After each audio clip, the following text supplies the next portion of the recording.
Welcome, everyone. Thank you for joining us for our presentation titled, How Do We Bring Lung Cancer Diagnostic Biomarkers to the Clinic? It's my pleasure to introduce you to Dr. Pierre Massion, Assistant Professor of Medicine, Department of Medicine, Vanderbilt University School of Medicine, Nashville, Tennessee. Dr. Massion attends a pulmonary and critical care inpatient service and the pulmonary outpatient clinic at the Nashville VA Medical Center.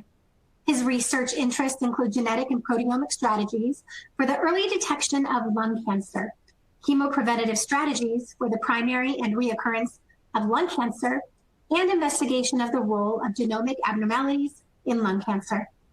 For a complete biography on our speaker, please visit the Biography tab at the top of your screen.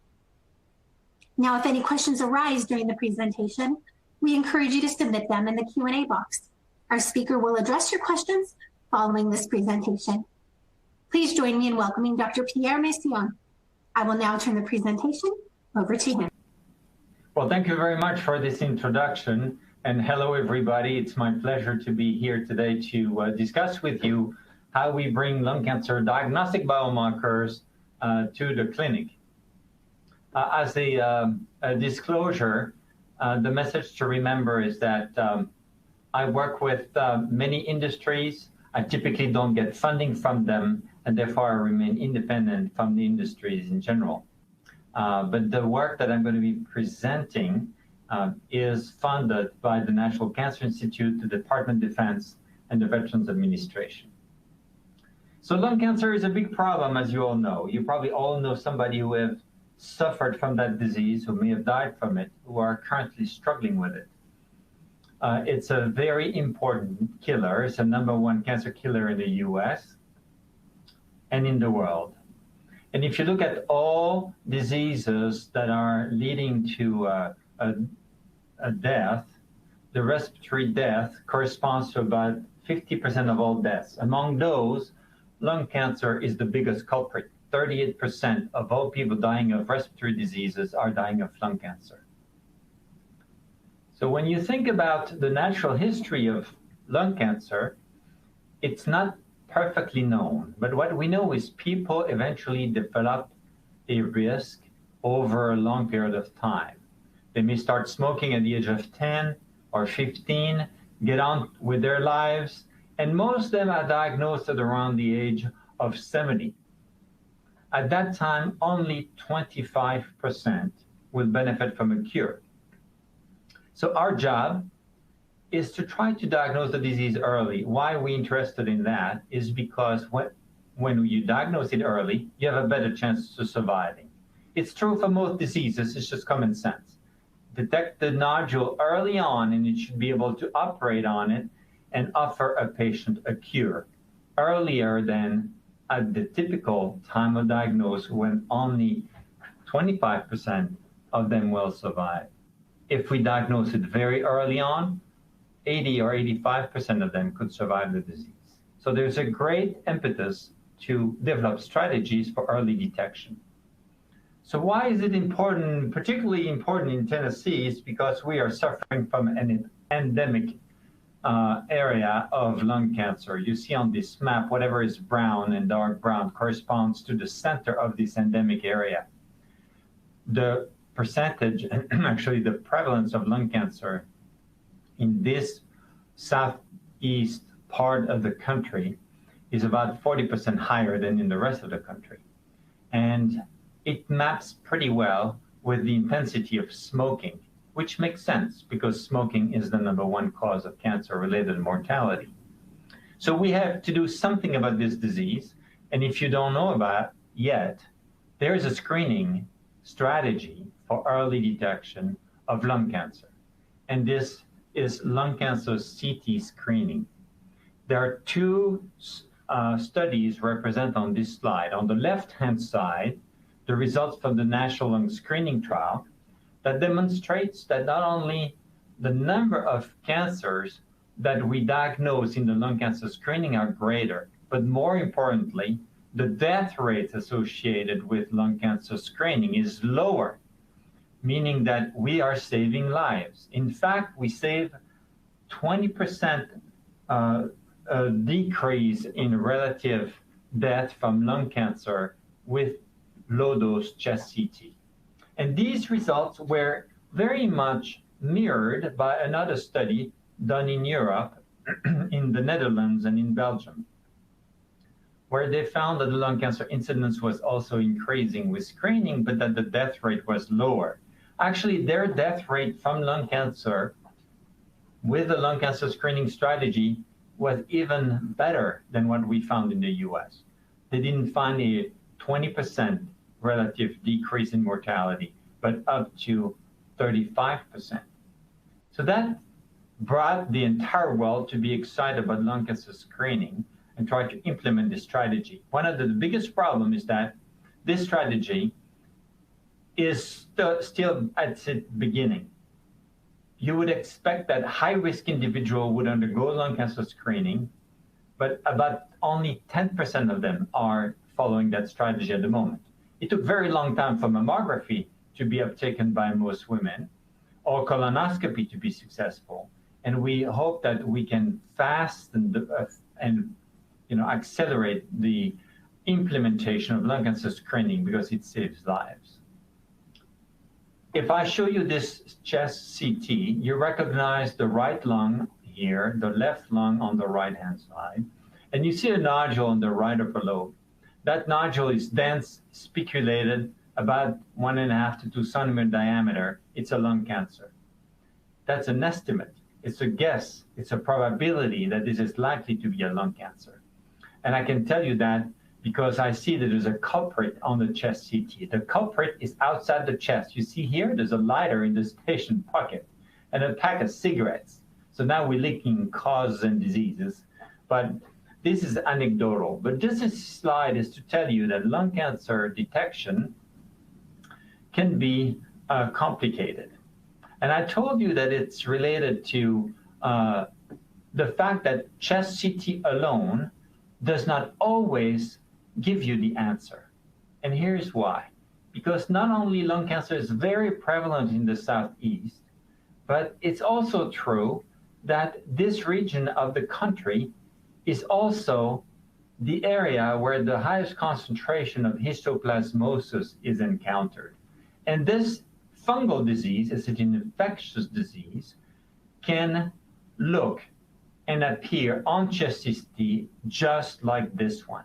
So it's a big confounder. It's a big struggle in the Southeast region of the United States.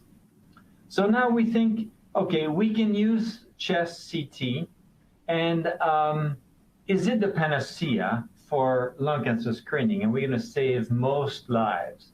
I told you we don't save everybody's life with low-dose chest CT. This slide gives you a little idea of what proportion we are really saving. If you're thinking about all people dying of lung cancer in 2020, we have about 160,000 dying of this disease. If you were to screen according to the National Lung Screening Trial criteria for screening, meaning that you're 55 years of age and less than 75, and if you have smoked for 30 years, at least a pack a day, and you haven't quit more than 15 years ago, we could eventually save 47,000 lives out of these 160,000. But in fact, we are not as good as that, because if we had to implement lung cancer screening in that population, we could save up to 12,000 lives. And 12,000 lives is only about 8% of the entire population dying of lung cancer. So we have a long way to go, but now we have at least a strategy for early detection of lung cancer. And yet we have to go a lot better than just lung cancer screening with the current guidelines. There's a big effort currently to actually expand the population we may screen, and we hope to save many more lives this way.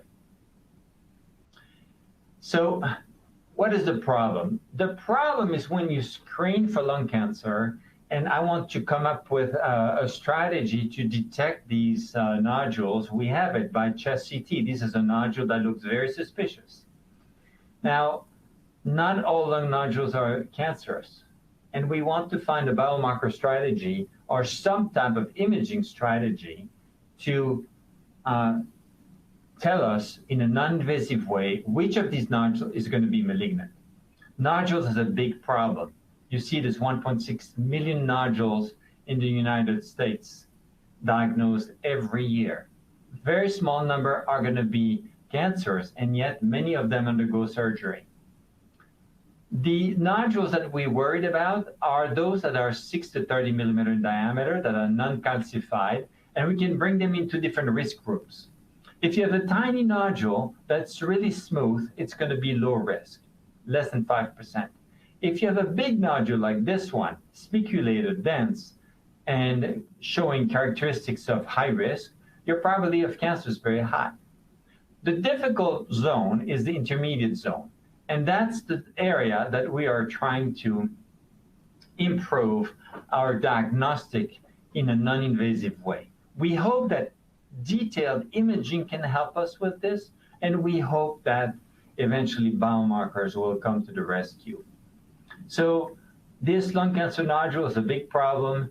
It's $28 billion a year, and it's about the same cost of what osteoporosis management and treatment represents in the US. So it's a big healthcare burden.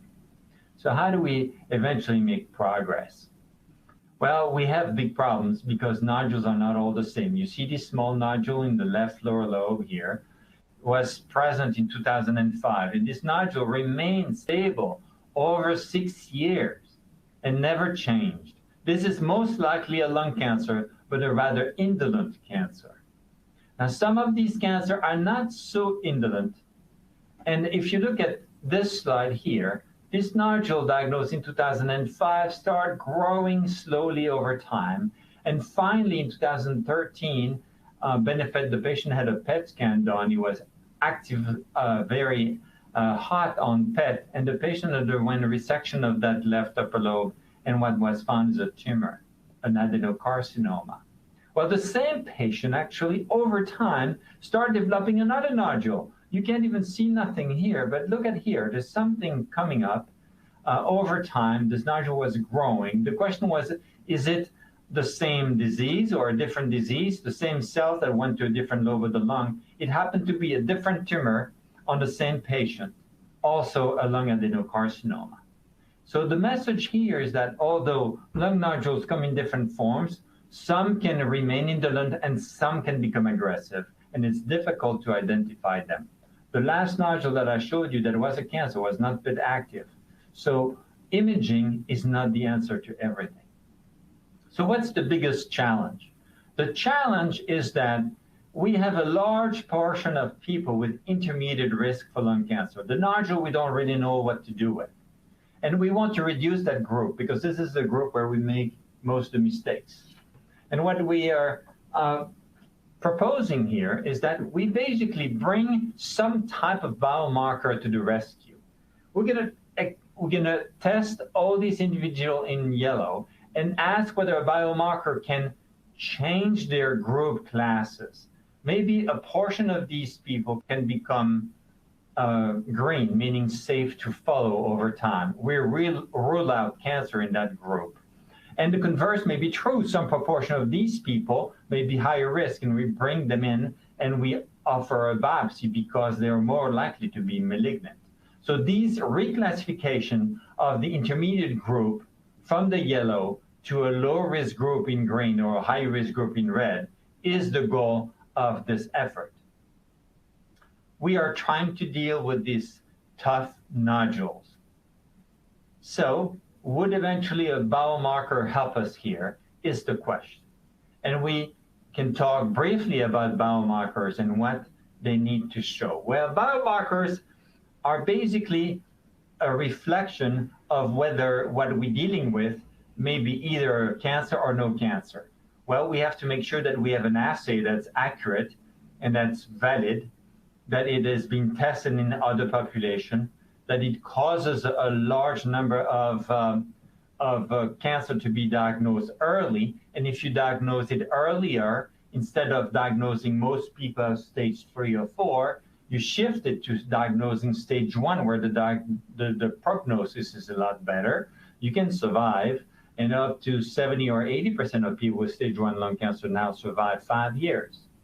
Now, we want to reduce the number of false positives, and we want to make sure that whatever biomarker brings in eventually makes a big difference in terms of it adds value to what the current standard of managements are. The strategy, the biomarker that is an imaging or a blood biomarker must be cost effective and eventually save lives. That's the ultimate goal. But I think that a reasonable target is to demonstrate that we are adding value to the current management. This is where we want biomarkers to be. So in collaboration with a group in the United Kingdom, we started looking at imaging biomarkers. And what we did is we grabbed a large number of chest CTs, like the one I showed you earlier. We had a total of 15,000 benign lung nodules from different individuals and about 932 cancer. And that population comes from the National Lung Screening Trial. So we identified so many nodules. And from all these images, we developed an artificial intelligence strategy to identify what is cancer from what is benign.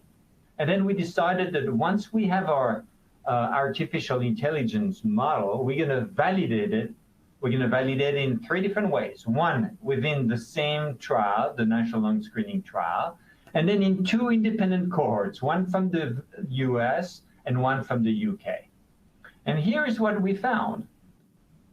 We grouped that population. We had to deal with a large population from the National Lung Screening Trial, over 15,000 nodules. Vanderbilt, we had 116, and in Oxford, 463. And then we tested our artificial intelligence model here in the NLST and validated in these different groups. There are different characteristics. There's too many numbers on this slide, ignore it. But this is to tell you that we basically trained in 1 cohort and validated in 2 independent cohorts. So how does this artificial intelligence model works? It's a prediction and machine learning method. We call it lung cancer predictor convolutional neural network. The neural network is basically taking a bunch of images like you see in the A part of the slide and bringing them to a computer to have them recognize what is a cancer and what is a benign nodule. And then we train the classifier to, at the end, gives us an answer as to whether the image we have in front of us is likely to be cancerous or not, and give us a percentage of likelihood score of cancer. Let's say 75 chance that this is a cancer. This is how we train it. In B, you see that in the training data set, we provide the artificial intelligence model with 3 nodules, 2 that are benign, 1 that's malignant, and then we give them a large number of nodules. And the better the model, the model gets a lot better with the large number of nodules. So we end up with over 15,000 nodules and train the model. If the model gets the answer wrong, we retrain the model, we refine the model. There's an iterative aspect to this training procedure. And at the end, we give the model unknown nodules and we ask them, tell us what it is. And then we see in what percentage of the time we are accurate at determining that this is a cancer and this is a benign one. So here, I wanted to show you a little video that illustrates how we eventually perform this analysis. Based on the images that are selected on our imaging record, we can actually download directly the images, and you'll see that we screen through the images really quickly. There is a nodule in the right upper lobe. We're going to identify and select that nodule in the right upper lobe, find its center, click on the very center of the nodule itself, and try to draw a sphere around it. Now the nodule is going to be segmented, and we're going to ask the software to give us a probability of cancer. And here we are. The probability of cancer in this particular nodule is 98%, very high risk for cancer.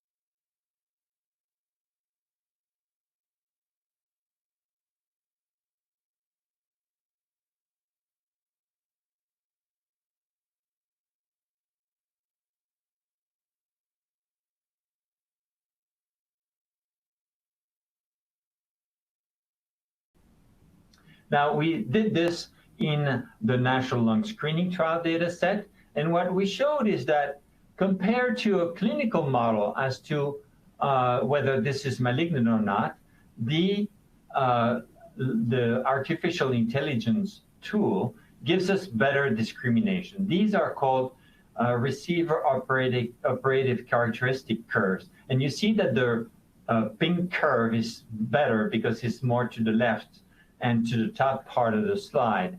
And it gives an accuracy that goes from 85% to 92%.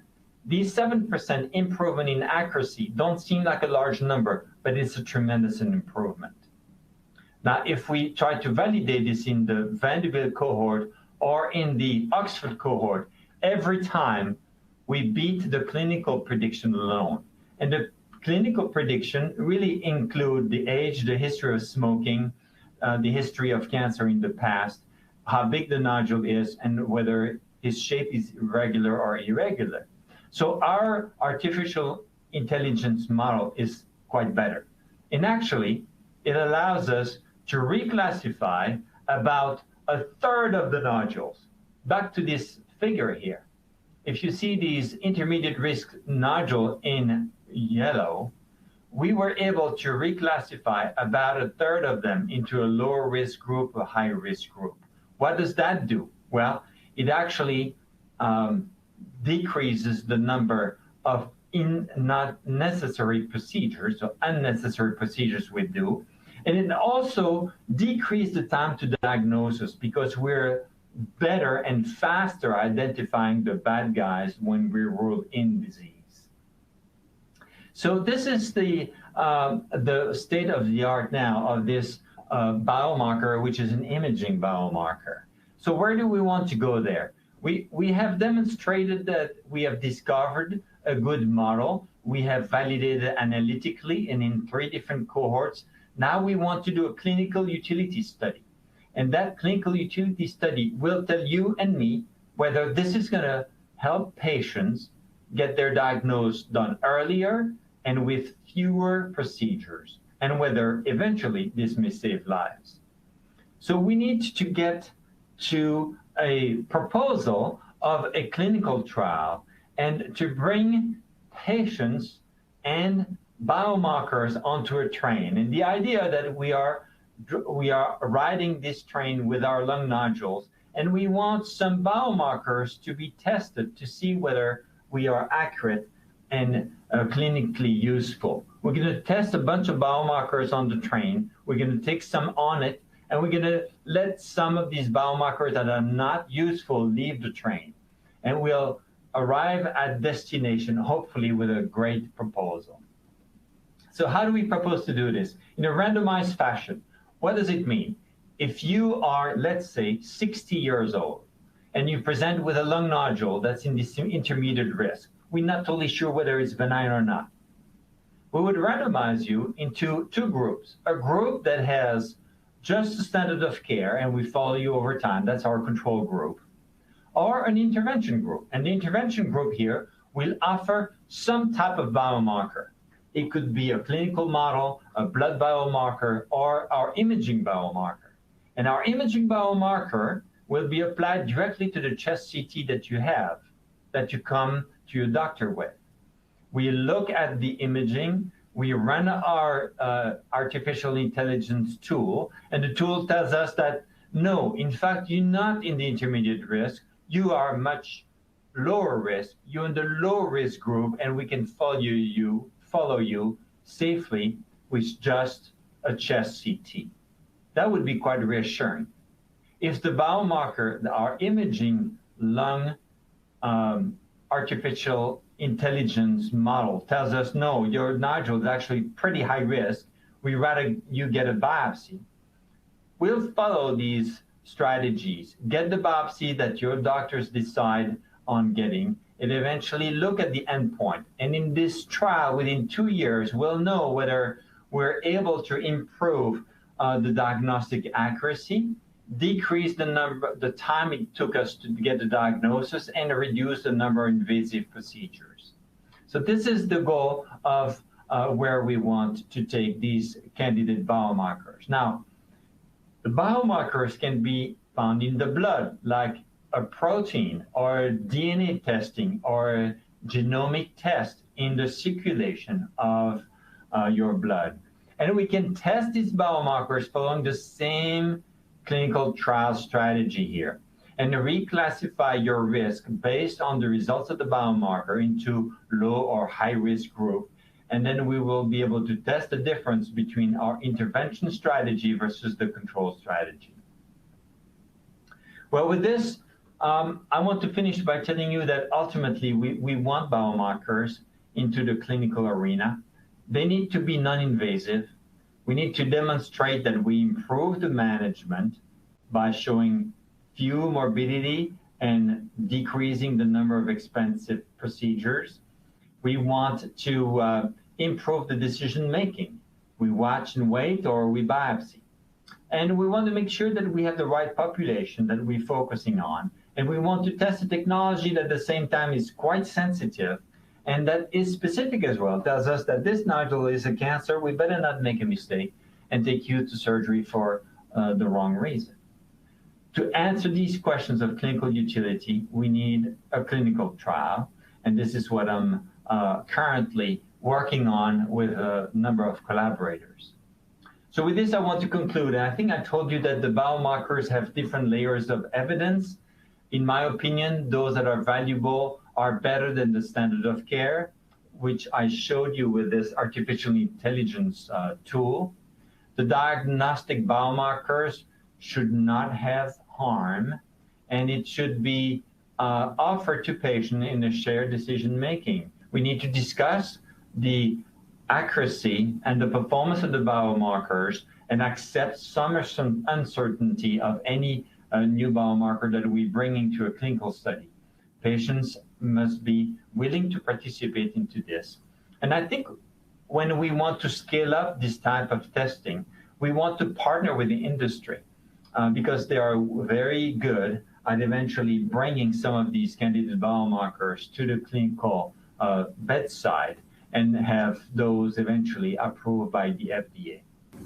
So with this, I want to tell you that we need randomized clinical trials also in the diagnostic setting.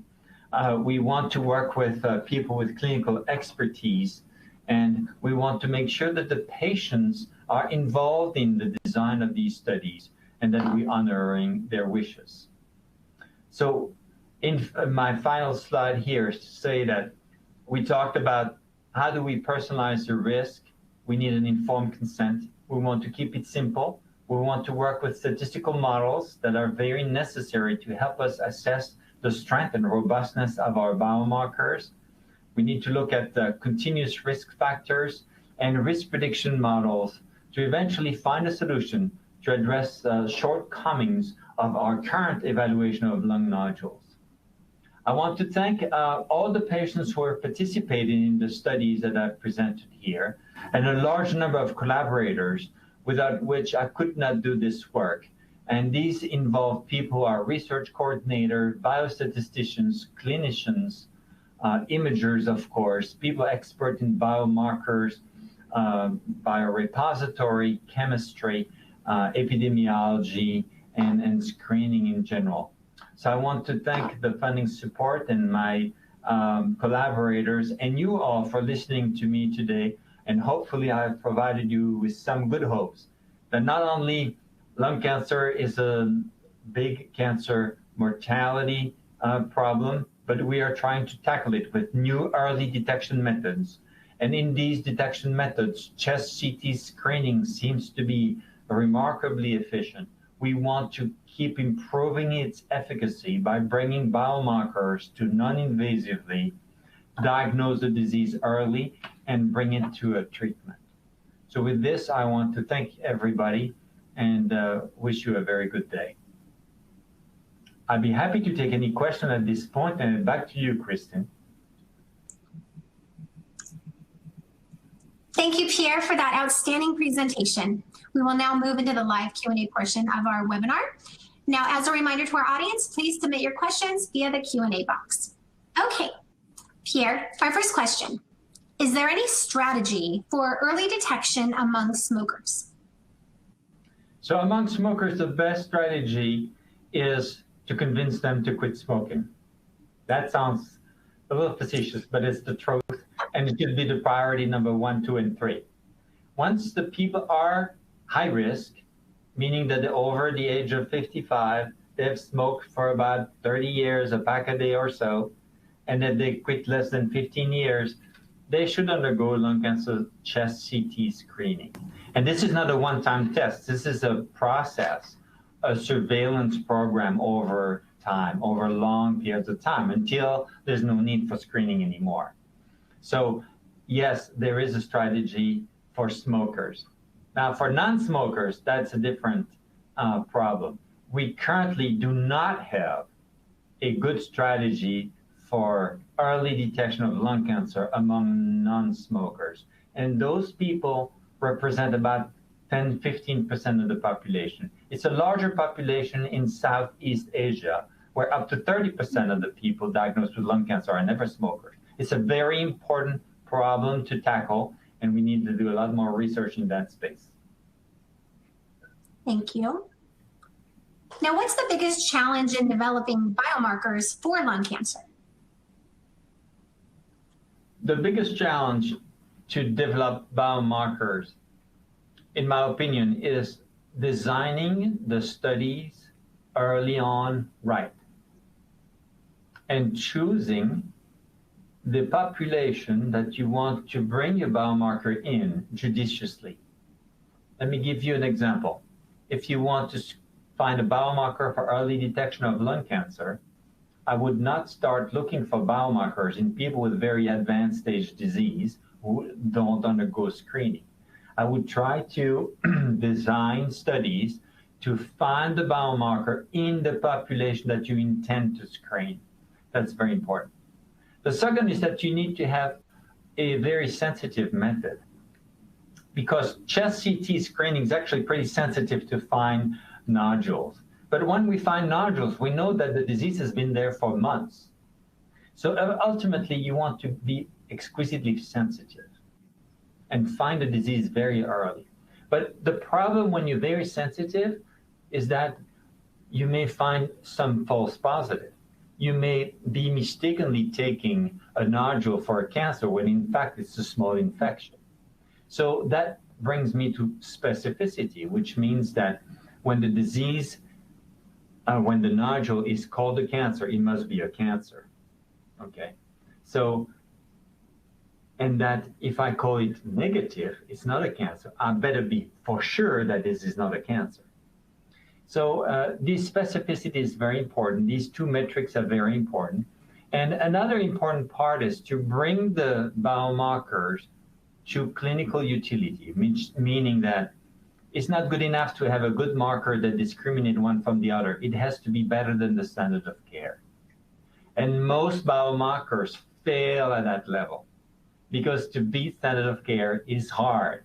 It's like athletes. When you get good in athletics, you know, you could be a wonderful basketball player, but to make the State Warriors team, you need to be at the very best. And few are elected in that zone. So that's where we want to be. Thank you for that answer. And what does clinical utility mean? Well, clinical utility means something different from different people in general. But if I ask you what it means, you probably would tell me, well, something that'd be good for me. And that's the right answer. In medicine and in biomarkers research, clinical utility has different layers. One could think that if I manage to diagnose a lung cancer at an earlier stage, it may be clinically useful. But if that biomarker gets me an earlier stage without being better from what we're already doing, it's not good enough. So here the benchmark is not big enough. What's the next benchmark? The benchmark would say, okay, it's better than standard of care. Well, that would be terrific. Already people start commercializing the biomarker, but it may not be good enough because it may not demonstrate that we're actually saving lives. Ultimately, we want to save lives. Well, people say, well, maybe that's too high of a bar. And you may want to lower the bar a little bit and say, well, at least if we're saving money in managing lung nodules, you would reach a reasonable clinical utility benchmark. And so it depends on who you're talking to. It's a very difficult concept. Clinical utility has many different layers and many different meaning to different people. But to most patients, it's pretty simple. It's whether this is going to help me in managing the disease better than everything else that's out there at the moment. And Pierre, we have time for one more question. I'd like to go with this last one. Where would you think biomarkers fall in the future in comparison to imaging? Well, I'm pretty sure that biomarkers have a role. Now, the technologies are getting better and better. We're getting more sensitive at detecting very subtle differences between groups. We are getting very good at detecting minute traces of abnormal molecules in our blood. It's true for proteins, it's true for transcripts, RNA, it's true for DNA, it's true for methylated DNA or marks on the DNA. It's true for metabolites that we can detect in the blood. I think the technology keeps improving and will bring very early witness of that disease that's circulating somewhere. Now, the challenge that the biomarkers, again, need to add complementary information to what we already know. And in many diseases, we see that biomarkers are growing in their importance. You see this in cardiovascular medicine, in diabetes management, in the management of autoimmune diseases. You see this in the management of many diseases. Biomarkers are coming to the forefront because they're molecular and they are beyond the macroscope. They're beyond what traditional medicine can do. Yet they have a tough mark, and it's to show added value to the current standards. And this is the biggest challenge we have in biomarkers research. I have no doubt that some type of non-invasive biomarkers is going to help us diagnose lung cancer in a non-invasive way, and will add value to imaging. And by the way, imaging is improving every day too. So we have better resolution scanners, multiple detectors, very small voxel density. We're going to get artificial intelligence models better than the one I showed you. And we're going to be not just looking at the nodule, we're going to look at the entire patient. And maybe it is that the emphysema that's associated with the nodule that's going to give us even more information. So we have a lot more study to be done in the biomarkers field, biomarkers that are either molecular-based or imaging-based. So there's a lot of hope for the future. And the future is coming very quickly. It's soon that we'll see these differences. That it is, Dr. Massion. And thank you so much for this excellent presentation and very detailed Q&A session. I also want to thank our audience for their outstanding questions. We hope that you have found today's presentation to be informative and insightful. Today's presentation will be available for on-demand viewing. Also, don't miss out on the other valuable presentations on our agenda. Just visit that agenda tab in the auditorium for a full listing. Thank you again for your participation. And Dr. Massion, thank you again for your time. Until next time, everyone, have a great day. Bye-bye. Bye-bye. It was my pleasure. Thank you. Thank you.